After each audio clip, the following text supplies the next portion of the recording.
Tēnā tātou katoa, good evening. Nurses, we need you. Come and live in New Zealand and get residency straight away. It's taken a long time, but that is finally the message from the government. They've given nurses and midwives the green light to get onto the green list, and that means they'll be able to apply for visas with immediate residency this week. It's part of a wider immigration shake-up, adding more jobs to our residency fast-track program. All teachers, as well as mechanics, drain layers, gas fitters and crane operators will now be eligible for a 2-year work-to-residence visa. And the government has drawn up a special temporary residence pathway for bus and truck drivers too.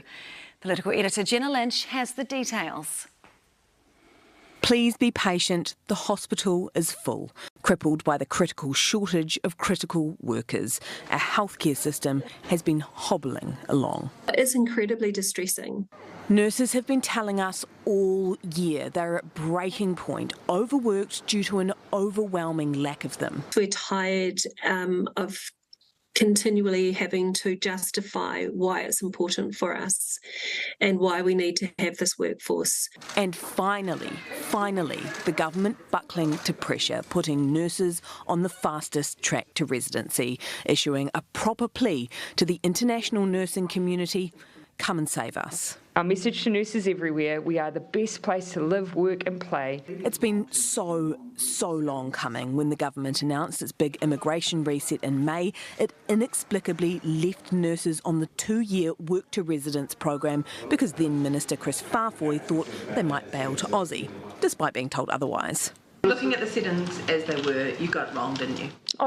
Again, as I say, the numbers demonstrate that people are seeking to come to New Zealand, but people have asked within the sector, make the message even simpler, and we have. About time. It has been 7 long months that almost everybody in New Zealand has been calling for nurses and midwives to go to the straight to residence pathway. In a global nursing shortage, we were that much less attractive, and the application numbers show it. Newshub can reveal builders labourers have expressed the highest interest in moving to New Zealand. 2,435 have applied for a visa, 634 have arrived here. Compare that to massage therapists, for instance. 257 have applied, 129 have arrived.